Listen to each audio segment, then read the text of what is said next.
Hello friends, welcome to the G K smart circle YouTube channel. ಈಗ ನಾವು December 7, 2025ನೇ ಸಾಲಿನ ಪ್ರಮುಖ ಪ್ರಚಲಿತ ಘಟನೆಗಳನ್ನು ಕುರಿತು ಚರ್ಚೆ ಮಾಡೋಣ. ನಿಮಗೆಲ್ಲ ಗೊತ್ತಿರಲಿ, ಪ್ರತಿದಿನ ನಾನು ಕನ್ನಡದ ಪ್ರಜಾವಾಣಿ ಸೇರಿದಂತೆ ಕನ್ನಡದ ಇತರ ಎಲ್ಲ ನ್ಯೂಸ್ ಪೇಪರ್ಗಳು, ಇಂಗ್ಲೀಷ್ನ ದಿ ಹಿಂದೂ ಮತ್ತು ಇಂಗ್ಲೀಷ್ನ ಇತರ ಎಲ್ಲ ನ್ಯೂಸ್ ಪೇಪರ್ಗಳ ಜೊತೆಗೆ ಕೇಂದ್ರ ಸರ್ಕಾರ ಪ್ರತಿದಿನ ಅಪ್ಡೇಟ್ ಮಾಡ್ತಕ್ಕಂಥ PIB ನ್ಯೂಸ್ ಪೇಪರ್ನ ಪ್ರಮುಖ ಪ್ರಚಲಿತ ಘಟನೆಗಳನ್ನು ನಿಮ್ಮ ಮುಂದೆ ತರ್ತಾ ಇರ್ತೀನಿ. ಹಾಗಾದರೆ ಇವತ್ತಿನ ಕ್ವಶ್ಚನ್ ನಂಬರ್ 1 ಏನಿದೆ ಅಂತ ನೋಡೋಣ ಬನ್ನಿ. ಗಮನಿಸಿ, ಒಂದನೇ ಕ್ವಶನ್, ಅಂತಾರಾಷ್ಟ್ರೀಯ ಬಿಗ್ ಕ್ಯಾಟ್ ಅಲಯನ್ಸ್.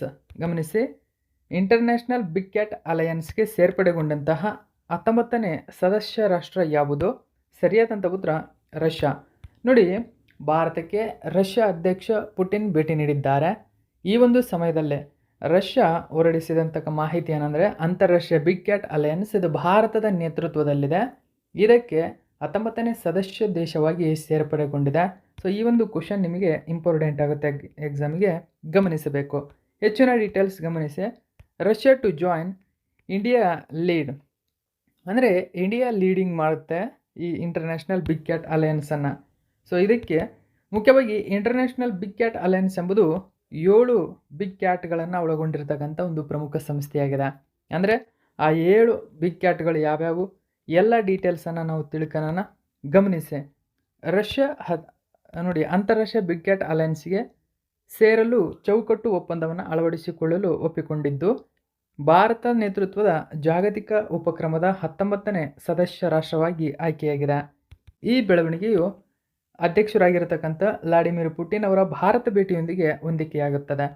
ವನ್ಯಜೀವಿ ಸಂರಕ್ಷಣೆ ಮತ್ತು ಪರಿಸರ ಸಂರಕ್ಷಣೆಯ ಸಹಕಾರವನ್ನು ಈ ಒಪ್ಪಂದ ಬಲಪಡಿಸುತ್ತದೆ. ಹಾಗಾದರೆ ಏನಿದು ಅಂತಾರಾಷ್ಟ್ರೀಯ ಬಿಗ್ ಕ್ಯಾಟ್ ಅಲಯನ್ಸ್? ನವದೆಹಲಿಯಲ್ಲಿ ಪ್ರಧಾನ ಕಚೇರಿಯನ್ನು ಹೊಂದಿರತಕ್ಕಂಥ ಈ ಮೈತ್ರಿಕೂಟವು ಜಗತ್ತಿನ 7 ಪ್ರಮುಖ ದೊಡ್ಡ ಬೆಕ್ಕುಗಳ ಪ್ರಭೇದಗಳನ್ನು ರಕ್ಷಣೆ ಮಾಡುತ್ತದೆ. ಹಾಗಾದರೆ ಆ 7 ದೊಡ್ಡ ಬೆಕ್ಕುಗಳು ಯಾವ್ಯಾವು? ಒಂದನೇದಾಗಿ ಹುಲಿ, ಸಿಂಹ, ಚಿರತೆ, ಹಿಮಚಿರತೆ, ಚಿರತೆ, ಜಾಗ್ವಾರ್, ಪೂಮಾ. ಹೀಗೆ 7 ರೀತಿಯ ವಿಶ್ವದ ಅತ್ಯಂತ ದೊಡ್ಡ ಬೆಕ್ಕುಗಳೇನಿದ್ದಾವೆ, ಅಂದರೆ ಬಿಗ್ ಕ್ಯಾಟ್ಗಳು, ಇವುಗಳನ್ನು ರಕ್ಷಣೆ ಮಾಡುವ ಗುರಿಯನ್ನು ಹೊಂದಿರತಕ್ಕಂಥದ್ದು ಈ ಒಂದು ಸ್ಕೀಮ್. ಓಕೆ, ಈ ಅಲಯನ್ಸ್. ಈ ಅಲಯನ್ಸ್ ಕೇಂದ್ರ ಕಚೇರಿ ಭಾರತದಲ್ಲಿ, ಅದು ನವದೆಹಲಿಯಲ್ಲಿದೆ ಎಂಬುದನ್ನು ಗಮನಿಸಬೇಕು. ಹಾಗಾದರೆ ಇದು ಹೇಗೆ ನೇಮಕಗೊಳ್ಳಿತು?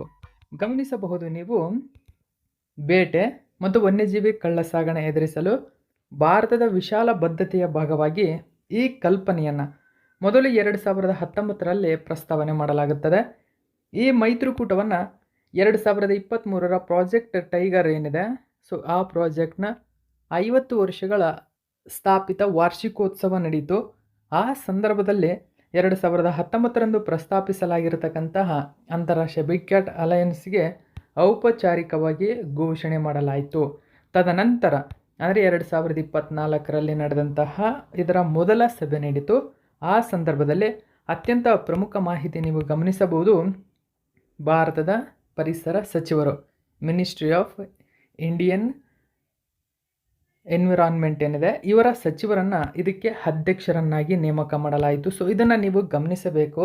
ಏನಂದರೆ, ಇಂಟರ್ನ್ಯಾಷನಲ್ ಬಿಗ್ ಕ್ಯಾಟ್ ಅಲಯನ್ಸ್ಗೆ ಯಾರು ಅಧ್ಯಕ್ಷರಾಗಿರುತ್ತಾರೆ ಅಂತ ಕೇಳಿದರೆ, ಭಾರತದ ಆ ವರ್ಷದ ಪರಿಸರ ಸಚಿವರು. ನೋಡಿ, ಕೇಂದ್ರ ಪರಿಸರ ಸಚಿವರು ಯಾರಾಗಿರ್ತಾರೋ, ಸೊ ಅವರು ಇಂಟರ್ನ್ಯಾಷನಲ್ ಬಿಗ್ ಕ್ಯಾಟ್ ಅಲಯನ್ಸ್ಗೆ ಅಧ್ಯಕ್ಷರಾಗಿರ್ತಾರೆ ಎಂಬುದನ್ನು ಗಮನಿಸಬೇಕು. ಇಲ್ಲಿ ಇದು ಇಂಪಾರ್ಟೆಂಟ್ ಆಗಿರತಕ್ಕಂಥ ಪಾಯಿಂಟು. ಓಕೆ, ಇದು 1ನೇ ಕ್ವಶನ್ನ ಪೂರ್ಣ ಮಾಹಿತಿಯಾಗಿದೆ. 2ನೇ ಕ್ವಶನ್ ಏನಿದೆ ಅಂತ ಗಮನಿಸಬೇಕು ನೀವು. ಕರ್ನಾಟಕದ ಶಿಕ್ಷಣ ಸಚಿವಾಲಯದ ಶಾಲಾ ಶಿಕ್ಷಣ ಇಲಾಖೆಯು ಶಿಕ್ಷಣ ಅಧಿಕಾರಿಗಳಾಗಿರ್ಬೋದು ಮತ್ತು ಅದರ ಸಿಬ್ಬಂದಿಗಳಿಗೆ ಕೃತಕ ಬುದ್ಧಿಮತ್ತೆ ಆಧಾರಿತ, ಅಂದರೆ AI ಬೇಸ್ಡ್ ಆಧಾರ್ ಲಿಂಕ್ನ ಮುಖ ಗುರುತಿಸುವಿಕೆ ಹಾಜರಾತಿಗಾಗಿ ಜಾರಿಗೆ ತಂದಂತಹ ವ್ಯವಸ್ಥೆಯ ಹೆಸರೇನು? ನೋಡಿ, ತುಂಬಾ ಇಂಪಾರ್ಟೆಂಟ್ ಆಗುತ್ತೆ ಒಂದು ಕ್ವಶನ್ ನಿಮಗೆ. ಸರಿಯಾದಂಥ ಉತ್ತರ ಕಾಮ್ಸ್ ಅಂತ ಕರಿತೀವಿ. ಅಂದರೆ ಕರ್ನಾಟಕ ಅಟೆಂಡೆನ್ಸ್ ಮ್ಯಾನೇಜ್ಮೆಂಟ್ ಸಿಸ್ಟಮನ್ನು ಜಾರಿಗೆ ತಂದಿದೆ.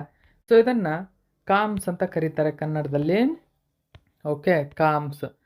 ಈ ಆಧಾರ್ ಲಿಂಕ್ ಇದು ಏನು ಮಾಡುತ್ತದೆ ನೋಡಿ, ಅಧಿಕಾರಿಗಳು, ಸಿಬ್ಬಂದಿಗಳು ಇವರೆಲ್ಲರೂ ಇನ್ನು ಮುಂದೆ ಆರ್ಟಿಫಿಷಿಯಲ್ ಇಂಟೆಲಿಜೆನ್ಸ್ ಆಗಿ ಆಧಾರ್ ಲಿಂಕ್ ಮಾಡಿರ್ತಕ್ಕಂಥ ಮುಖ ಗುರುತಿಸುವಿಕೆ ಹಾಜರಾತಿ, ಅಂದರೆ ಅವರು ಮುಖವನ್ನು ಸ್ಕ್ಯಾನ್ ಮಾಡಿ ಇನ್ನು ಮುಂದೆ ಹಾಜರಾಗ್ಬೋದು. ಅದರ ಯಾವುದು ಆ ಒಂದು ಸ್ಕೀಮ್ನ ಹೆಸರು ಏನಂತ ಕೇಳಿದ್ರೆ ಕಾಮ್ಸ್ ಅಂತ ಕರೀತಾರೆ. ಕರ್ನಾಟಕ ಅಟೆಂಡೆನ್ಸ್ ಮ್ಯಾನೇಜ್ಮೆಂಟ್ ಸಿಸ್ಟಮನ್ನು ಕರ್ನಾಟಕ ಶಿಕ್ಷಣ ಸಚಿವಾಲಯದ ಶಾಲಾ ಶಿಕ್ಷಣ ಇಲಾಖೆ ಜಾರಿಗೆ ತಂದಿದೆ. ಓಕೆ, ಸೊ ಗಮನಿಸಿ, ದ ನ್ಯೂ ಇಂಡಿಯನ್ ಎಕ್ಸ್‌ಪ್ರೆಸ್ ಪೇಪರ್ನಲ್ಲಿ ಈ ಒಂದು ಮಾಹಿತಿ ಕೊಟ್ಟಿದ್ದರು. ಕರ್ನಾಟಕ ಟು ರೂಲ್ ಔಟ್ ನೋಡಿ centralise facial recognisation attendance system for PU college staff. PU college staff ಆಗಿರ್ಬೋದು, ಮುಖ್ಯವಾಗಿ ಅಲ್ಲಿನ ಸಿಬ್ಬಂದಿಗಳಿಗೆ ಈ ರೀತಿಯಾಗಿರ್ತಕ್ಕಂಥ ಕಾಮ್ಸ್ ಎಂಬತಕ್ಕಂಥ ಒಂದು ವ್ಯವಸ್ಥೆಯನ್ನು ಜಾರಿಗೆ ತಂದಿದೆ. ನೆನಪಿರಬೇಕು, ಇದು ನಿಮಗೆ ಎಕ್ಸಾಮ್ಗೆ ಇಂಪಾರ್ಟೆಂಟ್ ಆಗುತ್ತೆ. ಓಕೆ, ಸೊ ಇದು ಮುಖ ಗುರುತಿಸುವಿಕೆ ಹಾಜರಾತಿ ವ್ಯವಸ್ಥೆಯಾಗಿದೆ. ಇಲಾಖೆಯ ಕಚೇರಿಗಳಲ್ಲಿ ಬಯೋಮೆಟ್ರಿಕ್ ಹಾಜರಾತಿ ಯಂತ್ರಗಳನ್ನು ಕೈಬಿಟ್ಟು ಮೊಬೈಲ್ ಆಧಾರಿತ ಕಾಮ್ಸ್ ಕರ್ನಾಟಕ ಹಾಜರಾತಿ ನಿರ್ವಹಣಾ ವ್ಯವಸ್ಥೆ ಜಾರಿಗೊಳಿಸಲು ಇದೀಗ ಸೂಚಿಸಲಾಗಿದೆ. ಮೊದಲ ಹಂತದಲ್ಲಿ ಆಯುಕ್ತ ಕಚೇರಿ, ಎಲ್ಲ DDPI BEO ಕಚೇರಿಯ ಎಲ್ಲ ಸಿಬ್ಬಂದಿ ಹೊಸ ವ್ಯವಸ್ಥೆಯಲ್ಲೇ ನೋಂದಣಿ ಮಾಡಿಕೊಳ್ಳಬೇಕು ಎಂದು ಸೂಚಿಸಲಾಗಿದೆ. ಓಕೆ, ಇದು 2ನೇ ಕ್ವಶನ್ನ ಪೂರ್ಣ ಮಾಹಿತಿ. ಇನ್ನು ನಾವು 3ನೇ ಕ್ವಶನ್ ಏನಿದೆ ಅಂತ ಗಮನಿಸೋಣ ಬನ್ನಿ. 1959ರ ಭಾರತೀಯ ಸಂಖ್ಯಾಶಾಸ್ತ್ರೀಯ ಸಂಸ್ಥೆಯ ಕಾಯ್ದೆಯನ್ನು ರದ್ದುಗೊಳಿಸಲು ಕೇಂದ್ರ ಸರ್ಕಾರ ನಿರ್ಧರಿಸಿದೆ. ಹಾಗಾದರೆ ಈ ಕಾಯ್ದೆಯನ್ನು ಕೆಳಗಿನ ಯಾವ ಸಚಿವಾಲಯದ ವ್ಯಾಪ್ತಿಗೆ ಬರುತ್ತದೆ? ಸೊ ಅಂಕಿಅಂಶ ಸಚಿವಾಲಯದ ವ್ಯಾಪ್ತಿಗೆ ಬರುತ್ತದೆ. PC ಮಹಲಾನೋಬಿಸ್ ನಿಮಗೆ ಗೊತ್ತಿರಬೇಕು. ಸೊ ಇವರು 1959ರಲ್ಲಿ ಭಾರತೀಯ ಸಂಖ್ಯಾಶಾಸ್ತ್ರೀಯ ಸಂಸ್ಥೆಯ ಕಾಯ್ದೆಯನ್ನು ಜಾರಿಗೆ ತರ್ತಾರೆ. ಆದರೆ ಈ ಕಾಯ್ದೆಯನ್ನು ರದ್ದುಗೊಳಿಸಲು ಕೇಂದ್ರ ಸರ್ಕಾರ ಇದೀಗ ನಿರ್ಧರಿಸಿದೆ. ಇದರ ಕುರಿತು ಸ್ವಲ್ಪ ಮಾಹಿತಿಯನ್ನು ನಾವು ತಿಳ್ಕೊಳ್ಳೋಣ. ಯಾಕೆ ರದ್ದುಗೊಳಿಸ್ತಾ ಇದೆ ಎಲ್ಲ ಡೀಟೇಲ್ಸು ನೋಡಿ. Academics protects against bill to revamp Indian Statistical Institute. ಹಾಗಾದರೆ ನೋಡಿ, ಇಲ್ಲಿ ಅಕಾಡೆಮಿಕ್ಸ್ ಪ್ರೊಟೆಕ್ಟ್ ಮಾಡ್ತಾ ಇದ್ದಾವೆ, ಈ ಬಿಲ್ಲನ್ನು ಕ್ಯಾನ್ಸಲ್ ಮಾಡಬೇಡಿ ಅಂತ. ಓಕೆ, ಆ ಕಾರಣಕ್ಕಾಗಿ ನ್ಯೂಸ್ ಪೇಪರಲ್ಲಿ ಮಾಹಿತಿಯನ್ನು ಕೊಟ್ಟಿದ್ದಾರೆ. ಇದನ್ನು PC ಮಹಲಾನೋಬಿಸ್ ಮಂಡಿಸಿರತಕ್ಕಂಥ ಒಂದು ಪ್ರಮುಖ ಕಾಯ್ದೆಯಾಗಿದೆ, ಆ್ಯಕ್ಟ್ ಇದು. ನೋಡಿ, ಇದನ್ನು 1959ರಲ್ಲಿ ಈ ಕಾಯ್ದೆಯನ್ನು ಪಾಸ್ ಮಾಡಲಾಗುತ್ತದೆ. ಸೊ ಈ ರದ್ದುಗೊಳಿಸುವಂತಹ ಕೇಂದ್ರ ಸರ್ಕಾರದ ನೀತಿಯನ್ನು ಕೋಲ್ಕತ್ತಾದಲ್ಲಿ 1500ಕ್ಕೂ ಹೆಚ್ಚು ಶಿಕ್ಷಣ ತಜ್ಞರು ಪ್ರತಿಭಟನೆ ಮಾಡಿದ್ದಾರೆ, ಇದನ್ನು ರದ್ದು ಮಾಡಬಾರದು ಅಂತ. ಹಾಗಾದರೆ ಡಿಸೆಂಬರ್ 17, 1931ರಂದು ಕೋಲ್ಕತ್ತಾದ ಪ್ರೊಫೆಸರ್ ಆಗಿದ್ದಂತಹ ಪ್ರಶಾಂತ್ ಚಂದ್ರ ಮಹಲಾನೋಬಿಸ್ ಅವರು ಸ್ಥಾಪಿಸಿದಂತಹ ಭಾರತೀಯ ಸಂಖ್ಯಾಶಾಸ್ತ್ರೀಯ ಸಂಸ್ಥೆಯು ಭಾರತದ ಸಂಖ್ಯಾಶಾಸ್ತ್ರೀಯ ಸಂಶೋಧನೆ, ಶಿಕ್ಷಣ, ತರಬೇತಿಗೆ ಪ್ರಮುಖ ಕೇಂದ್ರವಾಗಿದೆ. ಹಾಗಾದರೆ ಸೊ ಈ ಕಾಯ್ದೆಯ ಉದ್ದೇಶವೇನು ಅಂತ ನಿಮಗೀಗ ಗೊತ್ತಾಗಿದೆ. ಏನು? ಸಂಖ್ಯಾಶಾಸ್ತ್ರೀಯ ಸಂಶೋಧನೆ ಮಾಡುತ್ತೆ, ಶಿಕ್ಷಣ ಕೊಡುತ್ತೆ, ತರಬೇತಿ ಕೊಡುತ್ತೆ.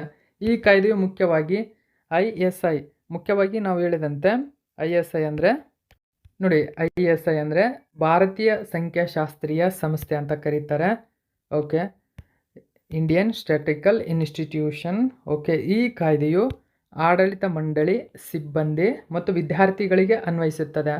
ಅದರ ರಾಷ್ಟ್ರೀಯ ಪಾತ್ರವನ್ನು ಬೆಂಬಲಿಸಲು ಇದು ಸ್ವಾಯತ್ತತೆಯನ್ನು ನೀಡುತ್ತದೆ. ಈ ಕಾಯ್ದೆಯು ISIಯನ್ನು ಅಂಕಿಅಂಶ ಮತ್ತು ಕಾರ್ಯಕ್ರಮ ಅನುಷ್ಠಾನ ಸಚಿವಾಲಯದ ಅಡಿಯಲ್ಲಿ ರಾಷ್ಟ್ರೀಯ ಪ್ರಾಮುಖ್ಯತೆಯ ಸಂಸ್ಥೆ ಎಂದು ಘೋಷಣೆ ಮಾಡಲಾಗಿದೆ. ಸೊ ಇಷ್ಟೆಲ್ಲ ಮಾಹಿತಿ ಇದಕ್ಕೆ ಸಂಬಂಧಪಟ್ಟಂತೆ ನೆನಪಿರಬೇಕು, ಯಾವ ಕೇಂದ್ರ ಸಚಿವಾಲಯ ಇದನ್ನು ಜಾರಿಗೆ ತಂದಿದೆ, ಸೊ ಯಾವ ಅಂಡರಲ್ಲಿ ಇದು ಕಾರ್ಯನಿರ್ವಹಿಸ್ತದೆ ಮತ್ತು ಇದರ ಉದ್ದೇಶವೇನು ಅಂತ. ಈಗ ನಾವು 4ನೇ ಕ್ವಶನ್ ಏನಿದೆ ಅಂತ ಗಮನಿಸೋಣ ಬನ್ನಿ. ನೋಡಿ, ಕರ್ನಾಟಕ ಸಚಿವ ಸಂಪುಟವು ದ್ವೇಷ ಭಾಷಣ ಮತ್ತು ದ್ವೇಷ ಅಪರಾಧಗಳ ಮಸೂದೆಯನ್ನು ಅಂಗೀಕರಿಸಿದೆ. ಹಾಗಾದರೆ ನೋಡಿ, ಮುಖ್ಯವಾಗಿ ಈ ಮಸೂದೆಯ ಪ್ರಕಾರ ಅಪರಾಧಿಗೆ ಎಷ್ಟು ವರ್ಷಗಳ ಕಾಲ ಜೈಲು ಶಿಕ್ಷೆ ವಿಧಿಸಲಾಗುತ್ತದೆ ಅಂತ ಕೇಳಿದರೆ ಆಪ್ಷನ್ ನಂಬರ್ 1 ಸರಿಯಾಗಿರತಕ್ಕಂಥದ್ದು. ಕನಿಷ್ಠ 2 ವರ್ಷಗಳ ಕಾಲ ಶಿಕ್ಷೆಯಿಂದ ಗರಿಷ್ಠ ಆ ಭಾಷಣ ಏನಾದರೂ ಅತಿರೇಕವಾಗಿದ್ದರೆ 10 ವರ್ಷಗಳ ಕಾಲ ಜೈಲು ಶಿಕ್ಷೆ ಮತ್ತು ಅವರಿಗೆ 50,000 ರೂಪಾಯಿ ದಂಡವನ್ನು ವಿಧಿಸಲಾಗುತ್ತದೆ. ಸೊ ಈ ರೀತಿಯಾಗಿರ್ತಕ್ಕಂಥ ಮಸೂದೆಯನ್ನು ಸಚಿವ ಸಂಪುಟ ಇದೀಗ ಅನುಮೋದನೆ ನೀಡಿರ್ತಕ್ಕಂಥದ್ದು. ನೋಡಿ, ದ್ವೇಷ ಭಾಷಣ ತಡೆ ಶಾಸನವು ಸಮಾಜದಲ್ಲಿ ಶಾಂತಿ ಸ್ಥಾಪಿಸಲಿ. ಹಾಗಾದರೆ ನೋಡಿ, ಕರ್ನಾಟಕ ಸರ್ಕಾರ ಈ ರೀತಿಯಾಗಿರತಕ್ಕಂಥ ಒಂದು ಮಸೂದೆಯನ್ನು ಮಂಡಿಸಿದೆ. ನೋಡಿ, ಗಮನಿಸಬಹುದು ನೀವು, ಕರ್ನಾಟಕದ ಸಚಿವ ಸಂಪುಟವು ಓಕೆ ದ್ವೇಷ ಭಾಷಣ ಮತ್ತು ದ್ವೇಷ ಅಪರಾಧಗಳ ಮಸೂದೆಯನ್ನು ಅಂಗೀಕರಿಸಿದೆ. ದ್ವೇಷ ಭಾಷಣಕ್ಕೆ ಸಂಬಂಧಪಟ್ಟಂತೆ ಕನಿಷ್ಠ 2 ವರ್ಷ ಶಿಕ್ಷೆ, ಗರಿಷ್ಠ 10 ವರ್ಷಗಳವರೆಗೆ ಇರುತ್ತದೆ. ಅವರಿಗೆ 50,000 ರೂಪಾಯಿ ದಂಡವನ್ನು ವಿಧಿಸಲು ಈ ಮಸೂದೆ ನಿರ್ಧರಿಸಿದೆ. ಧರ್ಮ, ಜನಾಂಗ, ಭಾಷೆ, ಜನ್ಮಸ್ಥಳ, ಜಾತಿ ಲಿಂಗ ಆಧಾರದಲ್ಲಿ ದ್ವೇಷದ ಭಾಷಣ ಮಾಡುವವರನ್ನು ನಿರ್ಬಂಧಿಸಲು ಮುಂದಾಗಿರುವಂತಹ ರಾಜ್ಯ ಸರ್ಕಾರ ಈ ಉದ್ದೇಶಕ್ಕಾಗಿ ಕಾಯ್ದೆಯನ್ನು ಜಾರಿಗೊಳಿಸಲಿದೆ. ಇದು ಮಾತನಾಡುವ, ಬರೆಯುವ, ದೃಶ್ಯ ಮತ್ತು ಆನ್ಲೈನ್ ದ್ವೇಷದ ವಿಷಯವನ್ನು ಒಳಗೊಂಡಿರುತ್ತದೆ. ಅಪರಾಧಿಗಳನ್ನು ಜಾಮೀನು ರಹಿತವಾಗಿ ಇಲ್ಲಿ ಶಿಕ್ಷಿಸಲಾಗುತ್ತದೆ. ಸೊ ಇಷ್ಟೆಲ್ಲ ಮಾಹಿತಿ ನೆನಪಿರಬೇಕು. ನೆಕ್ಸ್ಟ್ 5ನೇ ಕ್ವಶನ್ ಗಮನಿಸಿ. ಇತ್ತೀಚೆಗೆ ಸುದ್ದಿಗಳಲ್ಲಿರುವ ಎಬೋಲಾ ರೋಗವು ಯಾವ ಏಜೆಂಟ್ನಿಂದ ಉಂಟಾಗುತ್ತದೆ? ಸೊ ಎಬೋಲಾ ರೋಗ ಅಥವಾ ಕಾಯಿಲೆ ವೈರಸ್ನಿಂದ ಉಂಟಾಗುತ್ತದೆ. ಯಾಕೆ ಸುದ್ದಿಯಲ್ಲಿದೆ? ಏಕಾಏಕಿ WHO ಘೋಷಣೆ ಮಾಡಿರ್ತಕ್ಕಂಥದ್ದು. ಸೊ ಹಾಗಾದರೆ ಡೆಮೊಕ್ರಾಟಿಕ್ ರಿಪಬ್ಲಿಕ್ ಆಫ್ ಕಾಂಗೋ ಏನಿದೆ, ಎಬೋಲಾ ವೈರಸ್ ಡಿಸೀಸ್ನಿಂದ ಮುಕ್ತವಾಗಿದೆ ಅಂತ ಘೋಷಣೆ ಮಾಡಿದೆ ಏಕಾಏಕಿ. ಸೊ ಎಬೋಲಾ ವೈರಸ್ ಡಿಸೀಸ್ನಿಂದ Democratic Republic of the Congo ಅಂದರೆ ಕಾಂಗೋ ಪ್ರಜಾಸತ್ತಾತ್ಮಕ ಗಣರಾಜ್ಯ ಅಥವಾ ಕಾಂಗೋ ದೇಶವು ಎಬೋಲಾ ವೈರಸ್ನ ಮುಕ್ತವಾಗಿದೆ ಅಂತ ಹೇಳಿದೆ. ಹಾಗಾದರೆ ಏನಿದು ಎಬೋಲಾ? ಆ ಹೆಸರು ಬರೋಕ್ಕೆ ಕಾರಣ ಏನು? ನೋಡಿ, ಎಬೋಲಾ ಎಂಬುದು ಒಂದು ನದಿಯ ಹೆಸರು. ಓಕೆ, ಕಾಂಗೋ ಎಬೋಲಾಗೆ 42 ದಿನಗಳ ನಂತರ ಹೊಸ ಪ್ರಕರಣಗಳು ಇಲ್ಲ. ಆ ಕಾರಣಕ್ಕಾಗಿ ಕಾಂಗೋವನ್ನು ಆರೋಗ್ಯ ಅಧಿಕಾರಿಗಳು ಮತ್ತು ವಿಶ್ವ ಆರೋಗ್ಯ ಸಂಸ್ಥೆ ಎಬೋಲಾ ಮುಕ್ತ ದೇಶ ಅಂತಕ್ಕಂಥ ಮಾಹಿತಿಯನ್ನು ಘೋಷಣೆ ಮಾಡಿದೆ. ಹಾಗಾದರೆ DRC ಅಂತ ಕರೀತಾರೆ ಇದನ್ನು, ಅಂದರೆ ಕಾಂಗೋ ಪ್ರಜಾಸತ್ತಾತ್ಮಕ ಗಣರಾಜ್ಯ ಅಂತ ಕರಿತೇವೆ. Okay, Democratic Republic of Congo. Okay, 1976ರಲ್ಲಿ ಎಬೋಲಾ ನದಿಯ ಬಳಿ ಕಾಂಗೋದಲ್ಲಿ ಮೊದಲ ಬಾರಿಗೆ ಪತ್ತೆಯಾಯಿತು ಈ ಎಬೋಲಾ ರೋಗ. ಸೊ ಇದನ್ನು ಮುಖ್ಯವಾಗಿ ಆರ್ತೋಬೋಲೋ ವೈರಸ್ಗಳಿಂದ ಉಂಟಾಗುವಂತಹ ಎಬೋಲಾ ಆಂತರಿಕ ರಕ್ತಸ್ರಾವದೊಂದಿಗೆ ತೀವ್ರ ರಕ್ತಸ್ರಾವ ಜ್ವರಕ್ಕೆ ಕಾರಣವಾಗುತ್ತದೆ. ಇದು ನೋಡಿ, ರಕ್ತಸ್ರಾವ, ಬಾಯಿಯ ಮೂಲಕ ತೀವ್ರವಾಗಿ ರಕ್ತವನ್ನು ಕೆಮ್ಮುವಂತಹ ಪರಿಸ್ಥಿತಿ ಉಂಟಾಗುತ್ತೆ ಈ ರೋಗ ಉಂಟಾದವರಿಗೆ. ಇದು ಮುಖ್ಯವಾಗಿ ನೋಡಿ, ಹಣ್ಣನ್ನು ತಿನ್ನುವಂತಹ ಬಾವಲಿಗಳು, ಮಾನವರಲ್ಲದ ಪ್ರೈಮೇಟ್ಗಳೇನಿದ್ದಾವೆ, ಸೊ ಈ ಪ್ರೈಮೇಟ್ಗಳಂತಹ ಕಾಡು ಪ್ರಾಣಿಗಳಿಂದ ಸೋಂಕಿತ ದೇಹದ ದ್ರವಗಳೊಂದಿಗೆ ನೇರ ಸಂಪರ್ಕದ ಮೂಲಕ ಮಾನವರಿಗೆ ಈ ರೋಗ ಹರಡುತ್ತದೆ. ಈ ರೋಗ ಯಾವುದೇ ಕಾರಣಕ್ಕೂ ಗಾಳಿಯ ಮೂಲಕ ಹರಡುವುದಿಲ್ಲ. ಸೊ ಇಷ್ಟು ಮಾಹಿತಿ ಇದಕ್ಕೆ ಸಂಬಂಧಪಟ್ಟಂತೆ ನೆನಪಿರಬೇಕು. ನೆಕ್ಸ್ಟ್ 6ನೇ ಕ್ವಶನ್ ಗಮನಿಸಿ. 2025-26 ಮಹಿಳೆಯರು ಶಾಂತಿ ಮತ್ತು ಭದ್ರತೆ ಸೂಚ್ಯಂಕ ಬಿಡುಗಡೆಯಾಗಿದೆ. ಈ ಸೂಚ್ಯಂಕದಲ್ಲಿ ಭಾರತದ ಸ್ಥಾನ ಎಷ್ಟು? ನೋಡಿ, women peace and security index ಬಿಡುಗಡೆಯಾಗಿದೆ. WPS ಇಂಡೆಕ್ಸ್ ಬಿಡುಗಡೆಯಾಗಿದೆ. ಈ ಪ್ರಕಾರ ಭಾರತ ಇಲ್ಲಿ ವಿಶ್ವದಲ್ಲಿ 31ನೇ ಸ್ಥಾನದಲ್ಲಿದೆ. ಕೇವಲ 181 ದೇಶಗಳನ್ನು ಇಲ್ಲಿ ಅಳತೆ ಮಾಡಲಾಗಿದೆ. ಈ ಅಳತೆಯಲ್ಲಿ ಭಾರತ 131ನೇ ಸ್ಥಾನವನ್ನು ಪಡೆದುಕೊಂಡಿರ್ತಕ್ಕಂಥ, ಅಂದರೆ ಶಾಂತಿ, ಭದ್ರತೆ, ಮಹಿಳೆಯರ ಈ ಸೂಚ್ಯಂಕದಲ್ಲಿ ಭಾರತ ಸ್ವಲ್ಪ ಮಟ್ಟಿಗೆ ಅಂದರೆ ಅತಿಯಾಗಿ ಹಿನ್ನಡೆಯನ್ನು ಕಂಡಿರ್ತಕ್ಕಂಥದ್ದನ್ನು ಗಮನಿಸಬೇಕು ನೀವು. ಭದ್ರತೆ ಇಲ್ಲ ಎಂಬತಕ್ಕಂಥ ಮಾಹಿತಿಯನ್ನು ಹೇಳಿದೆ. ಹಾಗಾದರೆ ಈ ವರದಿಯನ್ನು ಯಾರು ಬಿಡುಗಡೆ ಮಾಡಿದ್ದಾರೆ, ಇಲ್ಲಿ ಅಗ್ರಸ್ಥಾನದಲ್ಲಿರುವ ದೇಶ ಯಾವುದು? ಎಲ್ಲ ಡೀಟೇಲ್ಸನ್ನು ತಿಳಿಸ್ಕೊಡ್ತೇನೆ. ನೋಡಿ, top 10 best and worst countries in the women peace and security index 2025-26 ಬಿಡುಗಡೆಯಾಗಿದೆ. ಇಂಡಿಯಾ, US ಯಾವ ಸ್ಥಾನದಲ್ಲಿದೆ? ಎಲ್ಲ ಡೀಟೇಲ್ಸನ್ನು ನಾವು ತಿಳ್ಕೊಳ್ಳೋಣ. ಓಕೆ, ಸೊ ಈ ಸೂಚ್ಯಂಕದ ಬಗ್ಗೆ ನಿಮಗೆ ನೆನಪಿರಬೇಕು. ಅತ್ಯುತ್ತಮ ಮತ್ತು ಕೆಟ್ಟ ಪ್ರದರ್ಶನ ನೀಡಿದ 10 ದೇಶಗಳ ಪಟ್ಟಿ ಬಿಡುಗಡೆಯಾಗಿದೆ. ಇದನ್ನು ಮುಖ್ಯವಾಗಿ ನೋಡಿ, Georgetown institute for women peace and security and peace research institute ಓಸ್ಲೋದಲ್ಲಿದೆ. ಈ ಓಸ್ಲೋ ದೇಶದಿಂದ ಸಂಗ್ರಹಿಸಲಾಗಿದೆ. ಓಸ್ಲೋ ಎಂಬುದು ಒಂದು ನಗರ. ಓಕೆ, ಓಸ್ಲೋ ಎಂಬುದು ಒಂದು ನಗರ. ಈ ನಗರದಲ್ಲಿ Georgetown institute for women peace and security and peace research institute ಇದೆ. ಸೊ ಇದು ಈ ವರದಿಯನ್ನು ಸಂಗ್ರಹಿಸಿ ಬಿಡುಗಡೆ ಮಾಡಿದೆ. ಕಳೆದ ವರ್ಷದ ಸುಮಾರು 676 ಮಿಲಿಯನ್ ಮಹಿಳೆಯರು ಸಂಘರ್ಷವನ್ನು ಅನುಭವಿಸಿದ್ದಾರೆ. ನೋಡಿ, ಸರಿಸುಮಾರು ವಿಶ್ವದಾದ್ಯಂತ 676 ಮಿಲಿಯನ್ ಮಹಿಳೆಯರು.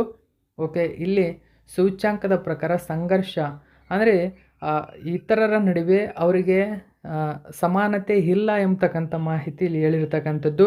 2010ರಿಂದ ಇದು 74% ಹೆಚ್ಚಾಗಿದೆ, ದಬ್ಬಾಳಿಕೆ ಹೆಚ್ಚಾಗಿದೆ ಅಂತ ತಿಳಿಸಿದೆ. ಹಾಗಾದರೆ ಭಾರತ ಈ ಸೂಚ್ಯಂಕದಲ್ಲಿ ಎಷ್ಟನೇ ಸ್ಥಾನದಲ್ಲಿದೆ? 0.607 ಅಂಕಗಳನ್ನು ಮಾತ್ರ ಪಡೆದುಕೊಂಡಿದೆ. ಒಂದು ಅಂಕ ಕೂಡ ಇಲ್ಲ. 0.607 ಅಂಕಗಳೊಂದಿಗೆ, ಅಂದರೆ ಇದು 0.01ಗೆ ಲಾಸ್ಟ್ ಆಗಿರುತ್ತದೆ ಇದು. ಓಕೆ, ಈ ಮೂಲಕ 1000ಗೆ 0.607 ಅಂಕಗಳೊಂದಿಗೆ 131ನೇ ಸ್ಥಾನದಲ್ಲಿದೆ. ಕ್ರಮೇಣ ಅದರ ಅಸಮಾನ ಪ್ರಗತಿಯನ್ನು ತೋರಿಸ್ತಾ ಇದೆ. ಅಸಮಾನ ನೋಡಿ, ಭಾರತದಲ್ಲಿ ಅಸಮಾನದ ಪ್ರಗತಿಯನ್ನು ತೋರಿಸ್ತಾ ಇದೆ. ಓಕೆ, ಅಸಮಾನದ ಪ್ರಗತಿ ಡಿಕ್ರೀಸ್ ಆಗ್ತಾ ಇಲ್ಲ, ಇನ್ಕ್ರೀಸ್ ಆಗ್ತಾ ಇದೆ. 181 ದೇಶಗಳನ್ನು 3 ಆಯಾಮಗಳಲ್ಲಿ ಮೌಲ್ಯಮಾಪನ ಮಾಡಲಾಗಿದೆ. ಯಾವುದು? ಒಂದನೇದಾಗಿ ಸೇರ್ಪಡೆ, ನ್ಯಾಯ, ಭದ್ರತೆ, ಇದರಲ್ಲಿ ಅಳೆಯಲಾಗಿದೆ. ಹಾಗಾದರೆ women peace and security index 2025-26ರಲ್ಲಿ ಟಾಪ್ 10 ಬೆಸ್ಟ್ ಕಂಟ್ರೀಸ್ ನೋಡೋದಾದರೆ ಡೆನ್ಮಾರ್ಕ್ ನೋಡಿ ಅಗ್ರ ಸ್ಥಾನದಲ್ಲಿದೆ. ಅಂದರೆ ನಂಬರ್ 1 ಸ್ಥಾನದಲ್ಲಿ ಡೆನ್ಮಾರ್ಕ್ ದೇಶ ಇರತಕ್ಕಂಥದ್ದು. ಹಾಗಾದರೆ ನಂಬರ್ 2 ಸ್ಥಾನದಲ್ಲಿ ಯಾವುದಿದೆ? ಐಸ್ಲ್ಯಾಂಡ್ ಇದೆ. Number 3 Norway, Sweden, Finland, Luxembourg, Belgium, Netherland. Okay, so ಇವು ಕ್ರಮವಾಗಿ ಟಾಪ್ 10 ದೇಶಗಳು ಈ ಸೂಚ್ಯಂಕದಲ್ಲಿ. ಹಾಗಾದರೆ ಟಾಪ್ 7 ವರ್ಸ್ಟ್ ಕಂಟ್ರೀಸನ್ನು ನೋಡೋಣ. ಅಫ್ಘಾನಿಸ್ತಾನ ಅತ್ಯಂತ ಕೊನೆಯ ಸ್ಥಾನದಲ್ಲಿದೆ, ಅಂದರೆ 181ನೇ ಸ್ಥಾನದಲ್ಲಿದೆ. ಮಹಿಳೆಯರಿಗೆ ಅತ್ಯಂತ ಸಂಘರ್ಷದ ಒಂದು ದೇಶ ಅಂದರೆ ಅದು ಅಫ್ಘಾನಿಸ್ತಾನ. 0.279 ಕೇವಲ ಅಂಕಗಳು ಪಡೆದುಕೊಂಡಿದೆ, 181ನೇ ಸ್ಥಾನದಲ್ಲಿದೆ. ನಂತರ ಯೆಮೆನ್, ನಂತರ ಸೆಂಟ್ರಲ್ ಆಫ್ರಿಕನ್ ರಿಪಬ್ಲಿಕ್ ಇದೆ. ತದನಂತರ ಸಿರಿಯಾನ್ ಇದೆ, ಸಿರಿಯಾ, ನಂತರ ಸುಡಾನ್, ಐಟಿ, ಓಕೆ, DRC ಇದೆ ನೋಡಿ, ಮೇಲೆ ನೋಡಿದ್ವಿ ಎಬೋಲಾ ರೋಗದ ಬಗ್ಗೆ, DRC. Okay, Democratic Republic of Congo 175ನೇ ಸ್ಥಾನದಲ್ಲಿದೆ. ಅದರ ನಂತರ ಬುರುಂಡಿ ದೇಶ ಇದೆ. ಹಾಗಾದರೆ ರೀಸೆಂಟ್ಲಿ ರ್ಯಾಂಕಿಂಗ್ ಬಿಡುಗಡೆಯಾಗಿದೆ. ಓಕೆ, ಇವು ಇಂಪಾರ್ಟೆಂಟ್ ಆಗುತ್ತೆ. ನಾನು ಹೇಳಿದೆ ಆಲ್ರೆಡಿ ಇದ್ರ ಬಗ್ಗೆ ಎಲ್ಲ ತಿಳಿಸ್ಕೊಟ್ಟಿದ್ದೇನೆ, ಆದರೂ ಹೈಲೈಟ್ ಮಾಡ್ತಾ ಹೋಗ್ತೀನಿ ನೋಡಿ. ಗ್ಲೋಬಲ್ ಕ್ಲೈಮೇಟ್ ರಿಸ್ಕ್ ಇಂಡೆಕ್ಸಲ್ಲಿ ಭಾರತ 9ನೇ ಸ್ಥಾನದಲ್ಲಿದೆ. ಕ್ಲೈಮೇಟ್ ಚೇಂಜ್ ಪರ್ಫಾರ್ಮೆನ್ಸ್ ಇಂಡೆಕ್ಸ್ನಲ್ಲಿ 23ನೇ ಸ್ಥಾನದಲ್ಲಿದೆ. ಗ್ಲೋಬಲ್ ಫೈರ್ ಪವರ್ ಇಂಡೆಕ್ಸ್ನಲ್ಲಿ 4ನೇ ಸ್ಥಾನದಲ್ಲಿದೆ. India's passport ranks 85th in 2025. Henley passport ಬಿಡುಗಡೆಯಾಗಿತ್ತು, 85ನೇ ಸ್ಥಾನದಲ್ಲಿದೆ. Rank of India in the sustainable business ಇಂಡೆಕ್ಸಲ್ಲಿ 23ನೇ ಸ್ಥಾನದಲ್ಲಿದೆ. ಇನ್ನು ಗ್ಲೋಬಲ್ ಹಂಗರ್ ಇಂಡೆಕ್ಸಲ್ಲಿ 102ನೇ ಸ್ಥಾನದಲ್ಲಿದೆ. ದಿ ಅಂತ ಕರೀತಾರೆ, ಅಂದರೆ Times Higher Education World University ರ್ಯಾಂಕಿಂಗ್ನಲ್ಲಿ ಆಕ್ಸ್ಫೋರ್ಡ್ ಯೂನಿವರ್ಸಿಟಿ ಅಗ್ರ ಸ್ಥಾನದಲ್ಲಿದೆ. ಓಕೆ, ಇಂಡಿಯಾ ರ್ಯಾಂಕ್ ನೋಡಿ ಇಂಡೆಕ್ಸ್ ಆಫ್ ಎಕನಾಮಿಕ್ ಫ್ರೀಡಮಲ್ಲಿ 128ನೇ ಸ್ಥಾನದಲ್ಲಿ. ಇವೆಲ್ಲ ಗಮನಿಸಬೇಕು. Index of economic freedom Bharat 128ನೇ ಸ್ಥಾನದಲ್ಲಿದೆ. ಸೊ ಇನ್ನು global innovation index, okay, innovation ನೋಡಿ GII ಅಂತ ಕರೀತಾರೆ. ಗ್ಲೋಬಲ್ ಇನ್ನೋವೇಷನ್ ಇಂಡೆಕ್ಸ್ 2025ರಲ್ಲಿ 38ನೇ ಸ್ಥಾನದಲ್ಲಿದೆ. ಎಲ್ಲ ಮಾಹಿತಿಗಳನ್ನು ಆಲ್ರೆಡಿ ಹಿಂದಿನ ವಿಡಿಯೋದಲ್ಲೇ ನಾನು ತಿಳಿಸ್ಕೊಟ್ಟಿದ್ದೇನೆ. ಓಕೆ, ನೆಕ್ಸ್ಟ್ ಈಗ 7ನೇ ಕ್ವಶನ್ ಏನಿದೆ ಅಂತ ಗಮನಿಸಿ. ಇತ್ತೀಚೆಗೆ ಅಲಕಾನಂದ ಎಂಬ ಹೆಸರಿನ ಸುರುಳಿಯಾಕಾರದ ನಕ್ಷತ್ರ ಪುಂಜವನ್ನು ಕಂಡುಹಿಡಿಯಲಾಗಿದೆ ನೋಡಿ. ಸ್ಪೈರಲ್ ಗ್ಯಾಲಕ್ಸಿ ಅಂತ ಕರೀತಾರೆ. ಈ ಸ್ಪೈರಲ್ ಗ್ಯಾಲಕ್ಸಿಯಲ್ಲೇ ನಮ್ಮ ಸೂರ್ಯ ಇದ್ದಾನೆ. ಓಕೆ, ಸುರುಳಿಯಾಕಾರದ ಗ್ಯಾಲಕ್ಸಿ ಅಥವಾ ಸ್ಪೈರಲ್ ಗ್ಯಾಲಕ್ಸಿಯಲ್ಲಿ ಇದ್ದಾನೆ. ಓಕೆ, ಹೀಗೆ ಸ್ಪೈರಲ್ ಗ್ಯಾಲಕ್ಸಿಯನ್ನು ಕಂಡು ಹಿಡಿಯಲಾಗಿದೆ. ಆ ಸ್ಪೈರಲ್ ಗ್ಯಾಲಕ್ಸಿಗೆ ಅಲಕಾನಂದ ಎಂಬ ಹೆಸರನ್ನು ಇಡಲಾಗಿದೆ. ಸೊ ಅಲಕಾನಂದ ಮತ್ತು ಭಗೀರಥಿಯಲ್ಲಿಯೇ ನಮ್ಮ ಗಂಗಾ ನದಿ ಉತ್ಪತ್ತಿಯಾಗುತ್ತೆ. ಈ ಮೂಲಕ ಗಮನಿಸಬೇಕು. ಹಾಗಾದರೆ ಈ ಅಲಕಾನಂದವನ್ನು ಕೆಳಗಿನ ಯಾವ ದೂರದರ್ಶಕವನ್ನು ಬಳಸಿ ನೋಡಿ, ಟೆಲಿಸ್ಕೋಪನ್ನು ಬಳಸಿ ಕಂಡು ಹಿಡಿಯಲಾಗಿದೆ? ಓಕೆ, ಸರಿಯಾದಂಥ ಉತ್ತರ ಜೇಮ್ಸ್ ವೆಬ್ ಬಾಹ್ಯಾಕಾಶ ದೂರದರ್ಶಕದ ಮೂಲಕ ಕಂಡುಹಿಡಿಯಲಾಗಿದೆ. ಹಾಗಾದರೆ ಈ ಅಲಕಾನಂದ ನಾವು ತಲುಪಬೇಕಂದ್ರೆ 12,000 ವರ್ಷಗಳು ಬೇಕಾಗುತ್ತೆ. ಹೆಚ್ಚಿನ ಡೀಟೇಲ್ಸನ್ನು ನೋಡೋಣ. Indian scientists spot Milky way like Galaxy from 12 billion years ago. Okay, ಇದರ ಬಗ್ಗೆ ನೀವು ಇಲ್ಲಿ ಗಮನಿಸಬಹುದು. ಓಕೆ, ಸೊ ಡೀಟೇಲ್ಸನ್ನು ನಾವು ತಿಳ್ಕೊಳ್ಳೋಣ. ಇಂಗ್ಲೀಷಲ್ಲೂ ಕೂಡ ನೋಡ್ಕೊಳ್ಳಿ, ಇಂಗ್ಲೀಷು ಬೇಕಾಗಿರುವವರು. ಪುಣೆಯ ರಾಷ್ಟ್ರೀಯ ರೇಡಿಯೋ ಆಸ್ಟ್ರೋಫಿಸಿಕ್ಸ್ ಕೇಂದ್ರ, ಟಾಟಾ ಇನ್ಸ್ಟಿಟ್ಯೂಟ್ ಆಫ್ ಫಂಡಮೆಂಟಲ್ ರಿಸರ್ಚ್ನ ಸಂಶೋಧಕರು ಅಲಕಾನಂದ ಎಂಬ ಹೊಸ ಸುರುಳಿಯಾಕಾರದ ನಕ್ಷತ್ರ ಪುಂಜವನ್ನು ಕಂಡುಹಿಡಿದರು. ಇದು 12 ಶತಕೋಟಿ ಬೆಳಕಿನ ವರ್ಷಗಳ ದೂರದಲ್ಲಿದೆ ನೋಡಿ. 12 ಶತಕೋಟಿ ವರ್ಷಗಳು. 1 ಶತಕೋಟಿ ಅಂದರೆ 1 ಬಿಲಿಯನ್ ಅಂತ ಕರೀತಾರೆ. ಹೀಗೆ 12 ಬಿಲಿಯನ್ ವರ್ಷಗಳಷ್ಟು ದೂರದಲ್ಲಿದೆ. ಅಂದರೆ ಈ ಅಲಕಾನಂದವನ್ನು ನಾವು ಸೇರಬೇಕು ಅಂದರೆ 12 ಬಿಲಿಯನ್ ವರ್ಷಗಳು ನಮ್ಮ ರಾಕೆಟ್ ಚಲಿಸಬೇಕಾಗುತ್ತೆ. ಪರಿಪೂರ್ಣ ಸುರುಳಿಯಾಕಾರದ ರಚನೆಯನ್ನು ಇದು ತೋರುತ್ತದೆ. ಈ ಹೆಸರು ಅಲಕಾನಂದ ನದಿ ಮತ್ತು ಕ್ಷೀರಪಥದ ಹಿಂದಿ ಪದದಿಂದ ಬಂದಿರತಕ್ಕಂಥದ್ದು. ಈ ಆವಿಷ್ಕಾರವನ್ನು ರಾಷ್ಟ್ರೀಯ ಏರೋನಾಟಿಕ್ಸ್ ಮತ್ತು ಬಾಹ್ಯಾಕಾಶ ಆಡಳಿತ ಅಂದರೆ ನಾಸಾದ ಜೇಮ್ಸ್ ವೆಬ್ ಬಾಹ್ಯಾಕಾಶ ದೂರದರ್ಶಕವನ್ನು ಬಳಸಿ ಕಂಡುಹಿಡಿಯಲಾಗಿದೆ. ಓಕೆ, ನೆಕ್ಸ್ಟು 8ನೇ ಕ್ವಶನ್ ನಮ್ಮ ಗಮನಿಸಿ. ಡಿಸೆಂಬರ್ 4ರಂದು ಮಾಜಿ ಭಾರತದ ರಾಜ್ಯಪಾಲರು ಸ್ವರಾಜ್ ಕೌಶಲ್ ತಮ್ಮ 73ನೇ ವರ್ಷದಲ್ಲಿ ನಿಧನರಾದರು. ಹಾಗಾದರೆ ಅವರು ಯಾವ ರಾಜ್ಯದ ಅತ್ಯಂತ ಕಿರಿಯ ಭಾರತೀಯ ರಾಜ್ಯಪಾಲರಾಗಿದ್ದರು ಅಂತ ಕೇಳಿದ್ರೆ ಮಿಜೋರಾಂ. ಓಕೆ, ಆಪ್ಷನ್ ನಂಬರ್ 4 ಸರಿಯಾಗಿದೆ.